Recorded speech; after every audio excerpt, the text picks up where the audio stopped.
Boa tarde a todos. Pessoal de casa também, boa tarde. É sempre uma alegria muito grande a gente poder chegar aqui numa casa como essa e a gente se aportar e se reunir todos juntos em torno do Evangelho de Nosso Senhor Jesus Cristo. Nós sabemos que esse planeta, nesse momento, está passando por uma fase bastante desafiadora para cada um de nós, os habitantes do planeta que estamos aqui encarnados. Os desencarnados também estão passando por dificuldades, porque a gente sabe que todos nós no planeta, encarnados e desencarnados, estamos num processo único aqui, de crescimento, de melhoria de nós mesmos. E nesse momento, é bom que a gente comece a refletir um pouco sobre tudo o que nos apaixona. E hoje a nossa proposta é, de verdade, a gente poder trazer uma reflexão sobre esse tema, não é? Que alguns dizem que é de um autor e outros atribuem essa frase ao Buda. Eu acho que tem mais mesmo a cara de ser de uma das reflexões do Buda. Quando ele, lá no meio de uma fala dele, ele diz: nós nos tornamos aquilo que adoramos. É interessante porque Jesus já tinha essa, lógico, né? Essa noção de que quanto mais a gente se apega a alguma coisa, mais nós colocamos a nossa alma, o nosso coração naquilo. Então, Jesus fala de um jeito um pouquinho diferente. Ele diz: porque onde estiver sua riqueza, aí se encontra o teu coração. Então, assim, não é somente riqueza do ponto de vista de condição monetária, mas tudo aquilo que a gente atribui valor, tudo aquilo que a gente valoriza muito, a gente termina colocando o nosso coração, e alguns de nós colocamos a nossa alma envolvida toda naquela mesma coisa, naquele objeto, tá bom? Naquela situação. E aí, refletindo um pouco sobre isso, a gente começa a dar uma viajada pelo Livro dos Espíritos, não é? Porque quando eu falei ali, né, nós nos tornamos aquilo que adoramos. Então, vamos ver um pouco o que o Livro dos Espíritos fala para nós sobre adoração. Lá, na terceira parte, na Lei da Adoração, do Livro dos Espíritos, que já é lá do meio para o final, né? Ele diz o seguinte, na questão 650. O Kardec pergunta e a espiritualidade sempre responde. Kardec perguntou o seguinte: origina-se de um sentimento inato a adoração ou é fruto de ensino? Ele quer dizer o seguinte: será que quando nós, né, buscamos algo para adorar, não é? Eu falo algo por quê? Porque isso está em todas as épocas da humanidade, em todas as culturas, desde as culturas mais primitivas até as culturas mais civilizadas. Todas as culturas têm, né, os seus membros, os seus, né, os seus grupos, e esses grupos todos têm aqui, ali, formas de adoração. Tá? Não necessariamente a um ser superior, mas adoração a algo, ou a alguma coisa, ou a algum ser. Então, o Kardec, entendendo isso, ele pergunta, né, se isso é uma coisa que é algo que a gente já nasce com isso, quer dizer, é inato, ou é algo que, de repente, é aprendido, é fruto de ensino. Quer dizer, alguém ensinou para aquelas criaturinhas que deveriam adorar algo ou alguma coisa, tá? Então, o Espírito responde para o Kardec: sentimento inato. Quer dizer, nós nascemos com uma necessidade de adorar alguma coisa, algo, alguém, um ser superior, tá? E aí ele fala assim, como o da existência de Deus, que também é inato em nós.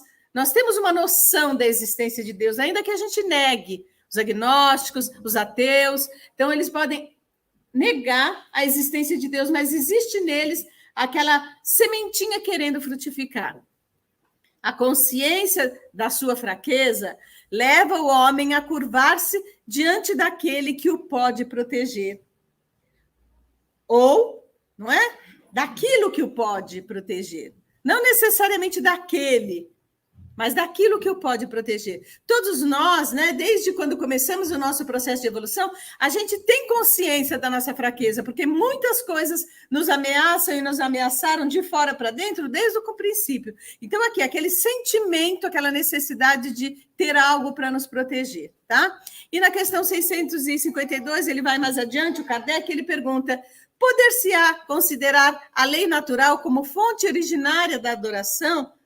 A lei natural, quer dizer, a natureza, será que a própria natureza em si, a grandiosidade da criação divina, a natureza e as leis que regem essa grande natureza, será que é dali que provém, não é?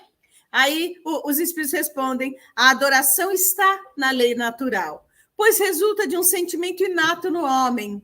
Por essa razão é que existe entre todos os povos de formas diferentes. Isso é legal a gente perceber, não é? Quando a gente estuda um pouquinho de antropologia, ou a gente estuda a história da humanidade, a gente vai ver que lá nos ancestrais, lá no início das civilizações, em todas as culturas, existiram sempre alguém, né? Alguns objetos de adoração, ok? Continuando, vamos lá. Chegando no nosso tema, nós nos tornamos aquilo que adoramos, tá? Então, começando já lá numa época mais longe da nossa atual, né, civilização moderna, né? Vamos pensar assim: olha, não podendo compreender Deus, o ser humano tenta se tornar o próprio Deus. Isso aconteceu com povos, e a gente vai ver aqui rapidinho, né? E acontece com pessoas também ainda. Existem pessoas que, não podendo compreender Deus, tentam se tornar o próprio Deus. Começando lá na Grécia, né? Vamos lá, lembrando aí um pouquinho de história geral, não é? Então, os seres humanos divinizados, quem eram os deuses do Olimpo? Que ainda tem pessoas que cultuam deuses em forma de diversas imagens, diversas criaturas que são divinizadas. Mas lá, né, na mitologia grega, tinham lá os deuses do Olimpo, uma série de deuses, né, cada um, atribuído a cada um poder de um jeito ou de outro, né? Eram quem? Os deuses do Olimpo. Eram seres humanos divinizados, né? Com paixões, com preferências, com impulsos, agindo por mágoas, tá? Mas dotados de poderes sobrenaturais. Então, esses deuses do Olimpo, que eram ali divinizados, eram o quê?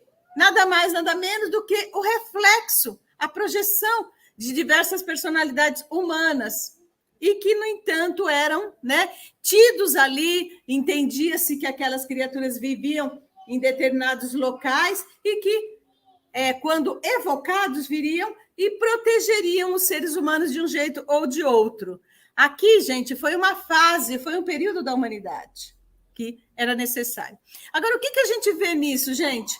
A gente vê que o cultivo do ego, né, faz sempre com que a gente tenha o quê? A identificação com o objeto da adoração. Então, esse nosso ego, essa parte, né, da nossa psique humana, que é o ego, que é essa, né, essa forma como a gente tem de agir, de uma forma mais materializada, mais cheia de desejos, né? E o cultivo desse ego faz o que conosco? Faz com que nós nos identifiquemos com o objeto da nossa adoração, tá? Então, hoje, a gente está numa proposta aqui de encarnação, de tempo de civilização, de tempo de planeta Terra, que nós precisamos nos livrar do controle do ego. Por quê? Porque ele é a fonte, essa é a fonte de todo o sofrimento humano. E aí a gente vai analisar um pouco melhor isso, tá? Quando, de repente, a gente cultiva o ego ele tem teias, ele faz com que a gente se, né, enlace numa série de dificuldades e a gente vai, no fundo, cair numa série de fantasias. Como, por exemplo, a fantasia do poder, que é algo avassalador. Pensa e veja aí na mente de vocês quantas pessoas, ou vocês conheceram, nós todos conhecemos, ou mesmo que a gente ouve falar, pessoas super bem intencionadas a princípio, mas quando assumem um determinado patamar de poder, tanto um poder menor, às vezes até um síndico de prédio, uma pequenina autoridade, como uma chefia de uma organização, não é? Ou uma chefia de um grupo de trabalho, ou quando chega num poder maior, que é no poder de liderança coletiva, num governo, numa prefeitura, ou numa no poder legislativo, judiciário. Veja aí o que está acontecendo com as instituições brasileiras, né? Tanto no legislativo, quanto no executivo, quanto no judiciário, hein? Então, essa é uma febre ainda que avassala criaturas humanas hoje, 2021.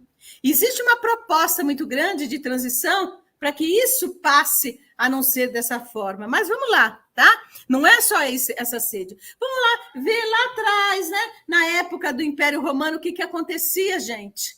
Então, quando a gente vê hoje, a gente fala, ai, não está melhorando, está sim. Lê lá os 4 livros de Emmanuel que fala da época do início do cristianismo, porque um deles é o Renúncia, que já é 1600 e pouco, mas os 4 livros de Emmanuel, Paulo Estevão, há 2000 anos, 50 anos depois, Ave Cristo, conta os primeiros 200, 300 anos do cristianismo, esses 4 livros. E a gente vê que melhorou sim.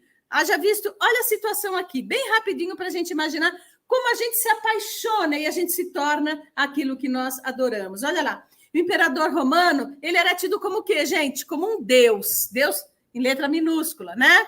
Suas estátuas eram espalhadas por todas as colônias do Império Romano. E ai de quem contestasse o poder de César, o poder de qualquer um dos imperadores que passaram durante esse período no planeta, tá? Então, assim, e o que a gente vê? Um dos mais terríveis de todos eles, o Calígula. Ele era um imperador cruel, ele era extravagante, ele era excêntrico. Outro dele foi o Nero, né? Que colocou fogo em Roma e culpabilizou os cristãos. Milhares de pessoas foram assassinadas em função da loucura do Nero, que pôs fogo, ele achava que ia queimar só um pouquinho, e de repente o fogo se alastrou, né? O livro há 2000 anos conta isso muito bem.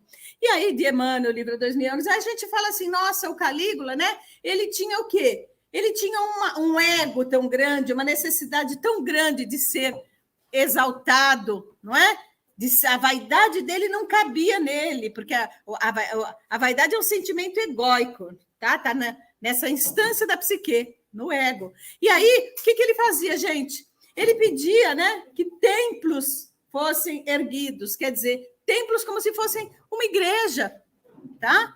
Um lugar onde pudesse as pessoas se congregarem ali em grupo e cultuarem a adoração a ele, Calígula, né?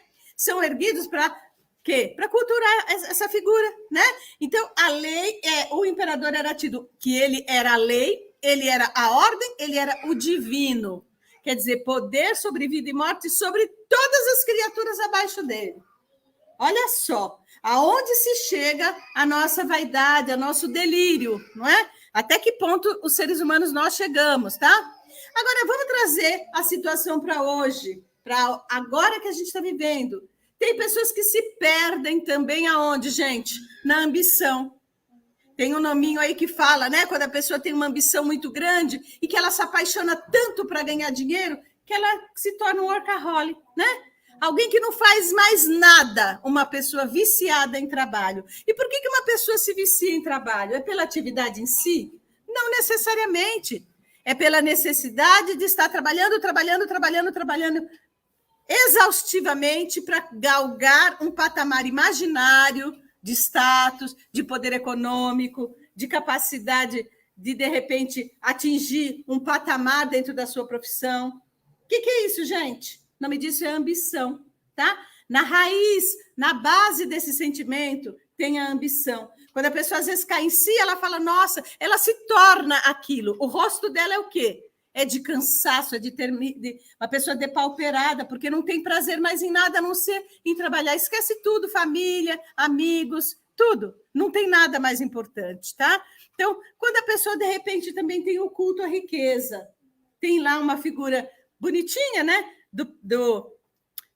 O Walt Disney, o Pato Donald, é bonitinho, mas não é tão bonitinho assim. O Pato...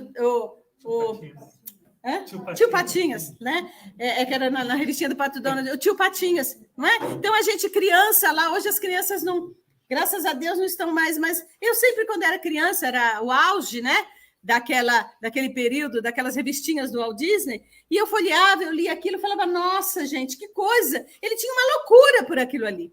Ele ia lá, lembra que é para quem aqui vive, né? O que ele fazia? Ele entrava lá ele nadava nas moedinhas, né? Ele ficava ali, aquilo era uma brincadeira de criança, mas ali estava também mostrando o quê, gente? O culto à riqueza. Tá? Então ele tinha lá um sobrinho pobre, que era o tio Patinhas, o Pato Donald, né? E aí, o que acontecia lá? Pedia, e não tinha jeito. Ele não, nossa, nenhuma moedinha, nada. Aquilo era o quê, gente? A amostra grande para a gente do quanto, quando a gente se apaixona, a gente adora uma determinada coisa, a gente se perde o bom senso, não é? Então, também, a gente vê hoje acontecendo esse culto ao quê? A beleza e a eterna juventude. Tá? Então, tem lá uma coisa vendendo na internet que chama Pílulas da Beleza e da Juventude. Tem lá o nominho do laboratório, né? Uma propaganda dizendo que você toma um determinado fitoterápico e aquilo vai te fazer ficar o quê? Sempre com mais beleza e com mais juventude. Parece uma brincadeira, mas não é. É só a gente observar como as pessoas hoje têm uma dificuldade imensa de assumir a fase que está vivendo. Tudo bem, tem uma fantasia aí, eu respeito, né? De muitas mulheres, eu não vou falar quantos anos eu tenho, ok, virou até uma brincadeirinha, né?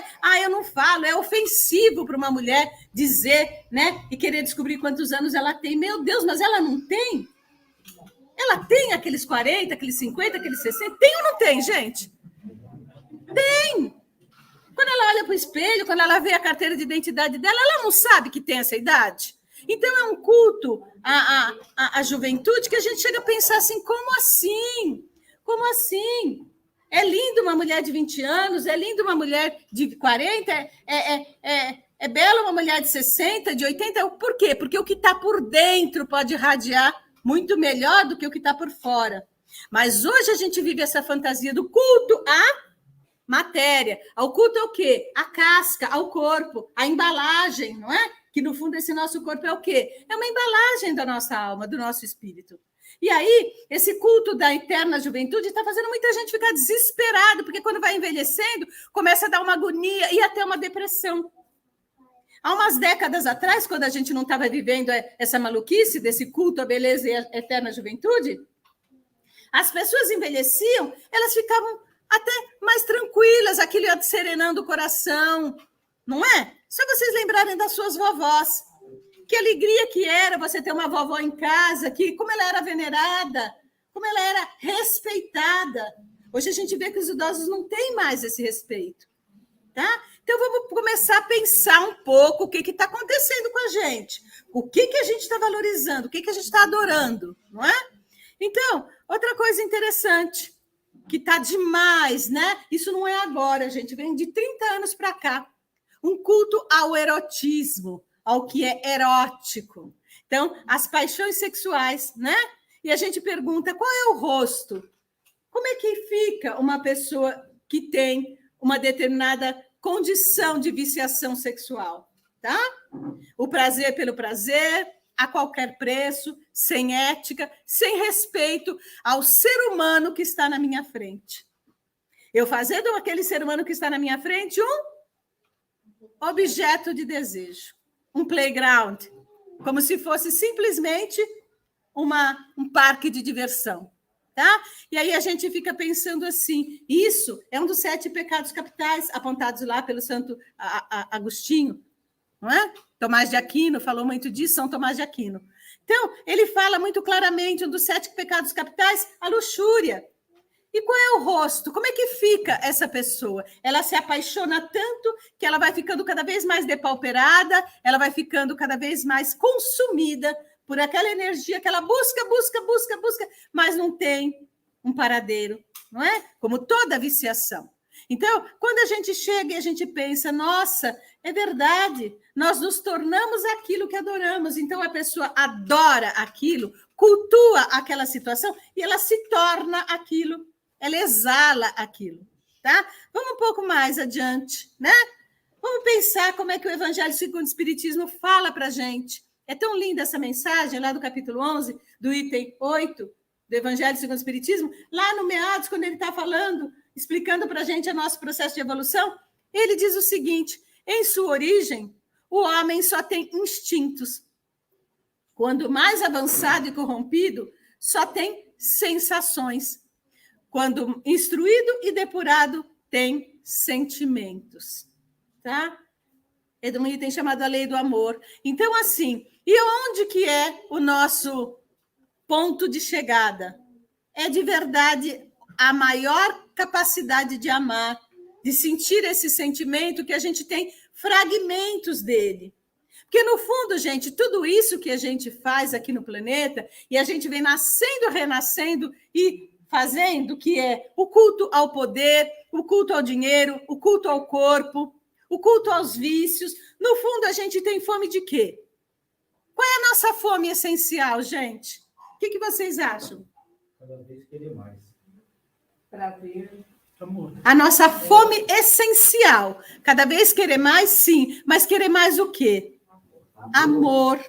Tá? Então, nós temos, no fundo, fome de Deus. Jesus falou à mulher samaritana, que foi lá no poço de Jacó, aquela lição linda de Jesus, quando ele fala, nossa, você teve 7 maridos e está desse jeito, nessa solidão, nessa mágoa, nessa tristeza, e não tem nenhum agora. Quer dizer, você trocou uma série de vezes de parceiros e ainda está morrendo de fome de amor.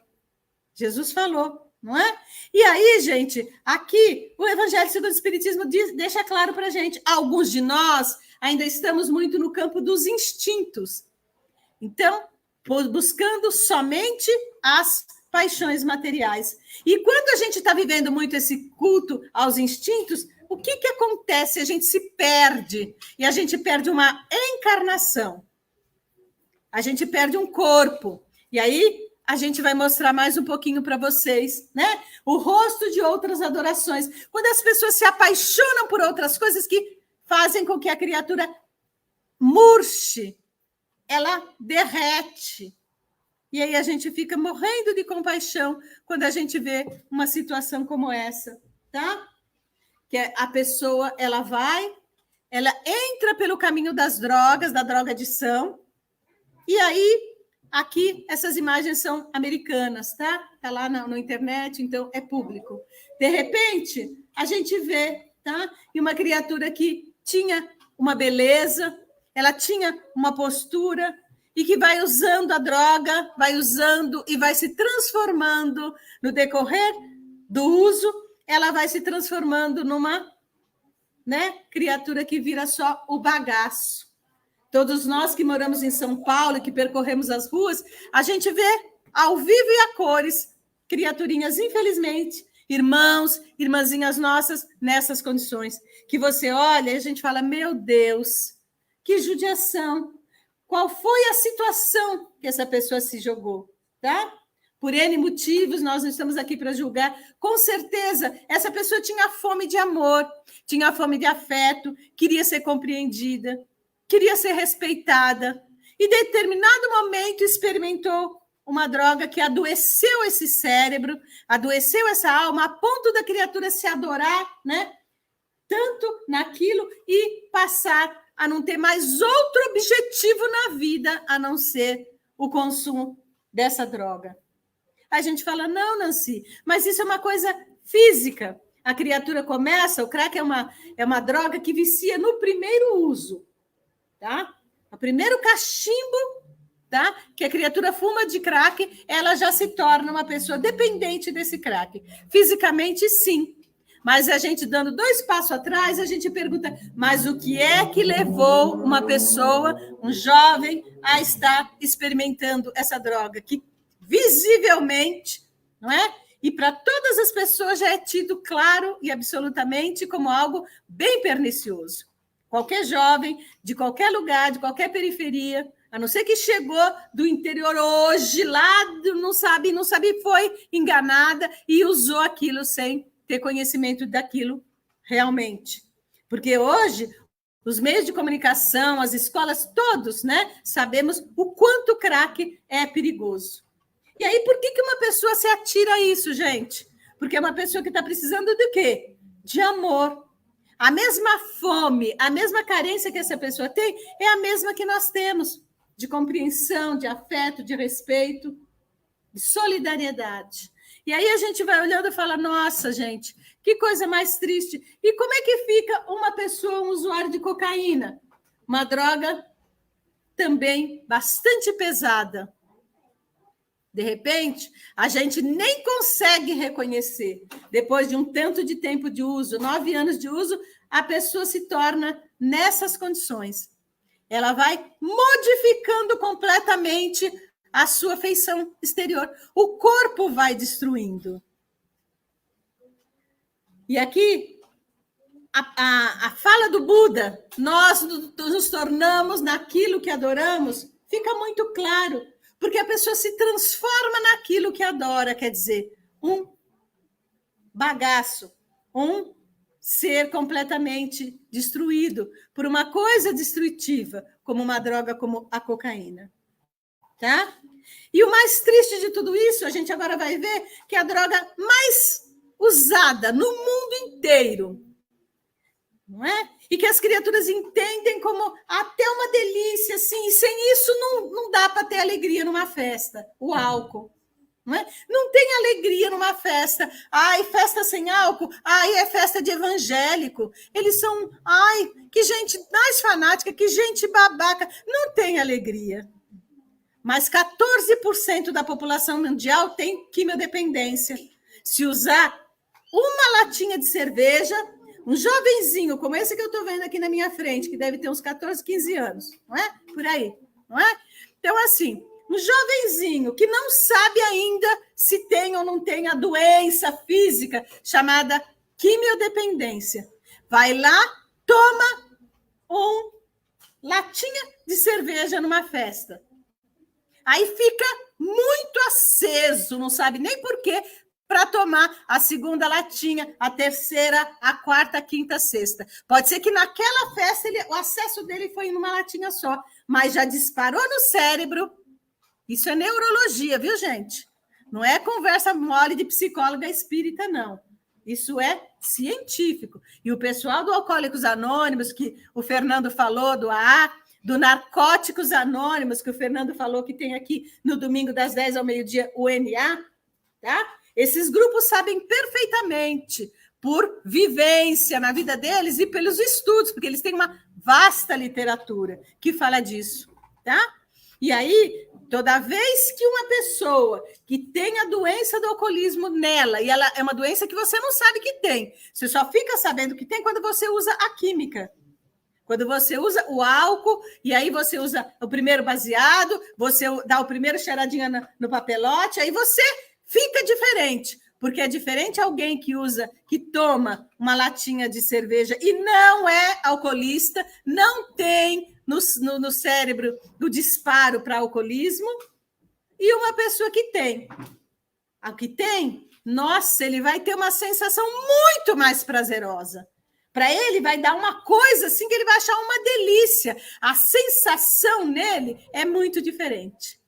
Porque a pessoa só entra em álcool e droga porque aquilo dá prazer. Eu não posso virar para um jovem e falar assim, não usa porque é muito ruim. Eu vou estar mentindo. Mas eu posso dizer, se você usar, vai ser uma sensação deliciosa e depois vai ser uma sensação destrutiva. Porque cada vez você vai ter que usar mais para ter o mesmo barato, que é a tal da tolerância. Então, até chegar a ficar desse jeito, como esse serzinho aqui, tá? Que a pessoa se torna naquilo que ela adora.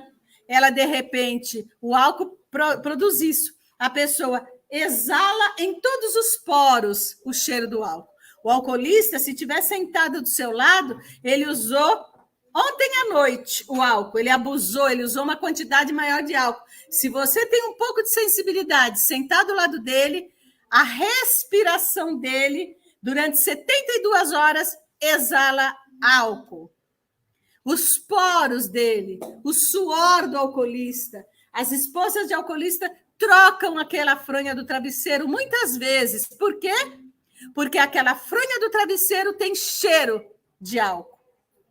A pele, a estrutura da pele dele é diferente. E o hálito não preciso nem falar para vocês, tá? Então, é uma coisa muito triste a gente pensar que a gente se torna, não é? E aí, voltando lá no Livro dos Espíritos, né? Essa lei de adoração. O que acontece conosco? ela origina-se de um sentimento inato à adoração. Nós temos necessidade de quê, gente? De sentir em nós, criaturas divinas, a existência de Deus. Então, todas essas paixões, sexo, droga, né? Álcool, que é uma droga também, cigarro, que também é uma droga, o vício de trabalhar, a necessidade de comprar muito, essa compra compulsiva que algumas pessoas têm, que fica toda feliz quando compra, passou 2 dias, aquele objeto que comprou não tem mais graça, eu tenho que comprar outro, com acesso à internet. Então, nossa, os compradores compulsivos estão com os cartões de créditos estourados, estão tudo tendo separação conjugal por conta disso.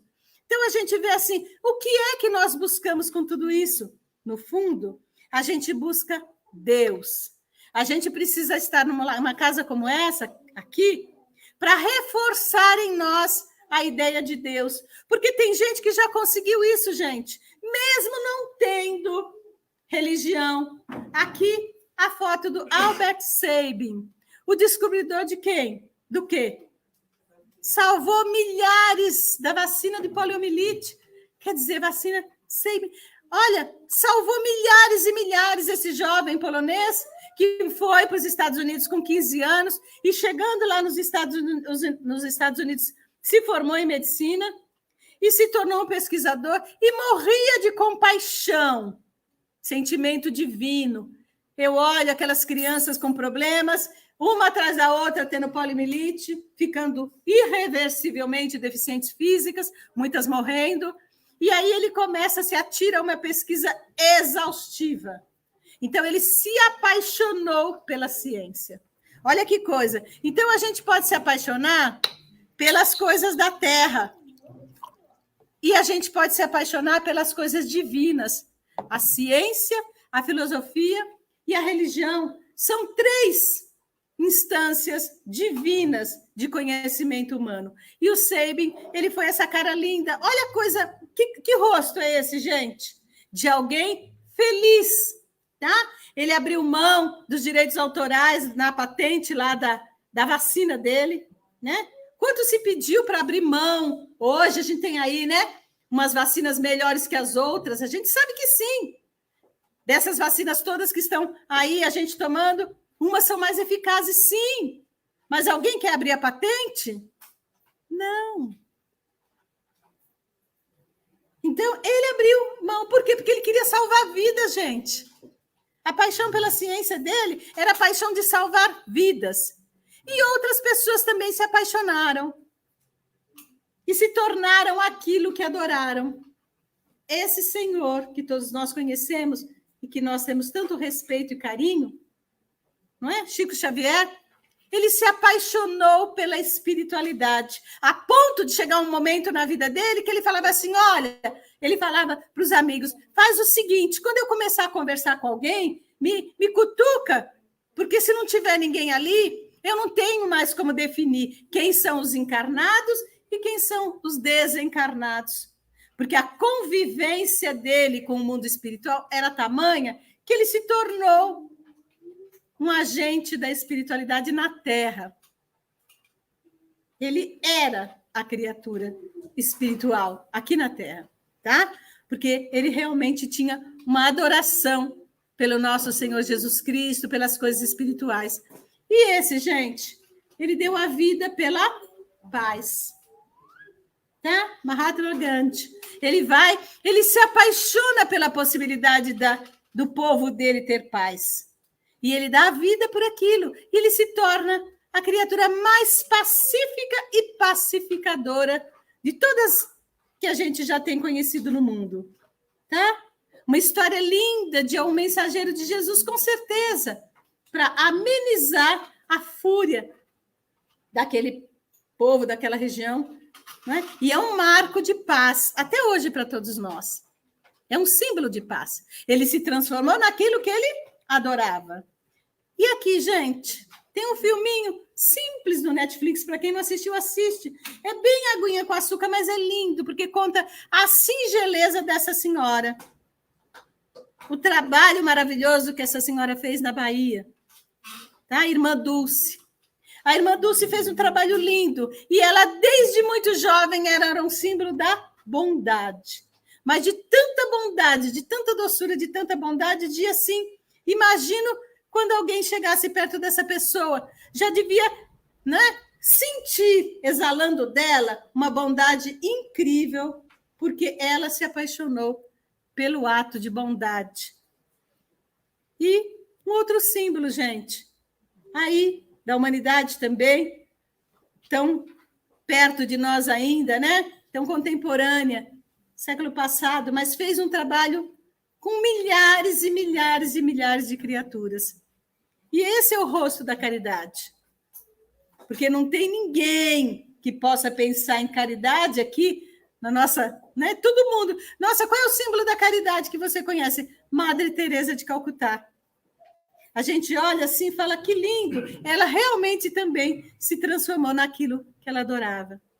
E a gente sabe, gente, que toda a nossa fome, que é a fome de Deus, essa fome que a gente tem é a fome de completude em Deus. E aí, quando a gente conseguir trazer para perto de nós um pouco dessa adoração, quando a gente sentir essa fome e conseguir identificar em nós, olha, o meu problema é o seguinte, eu preciso me integrar com Deus. E aí a gente busca o maior símbolo do amor que já passou no planeta, tá? O nosso guia e modelo, que é Jesus, e que ele, durante toda a vida dele, pequena, né, curta, essa encarnação de 33 anos, onde ele ficou mais ou menos de 3 a 4 anos, no máximo, em missão celeste na Terra, mais propriamente dita, mais assim, efetiva, porque a passagem dele desde criança, jovem, já foi uma passagem, um lastro de luz no planeta, mas ele teve um período relativamente curto de missão. Falava pouco, não escreveu nada, não deixou nada escrito. E ele arrasta até hoje multidões.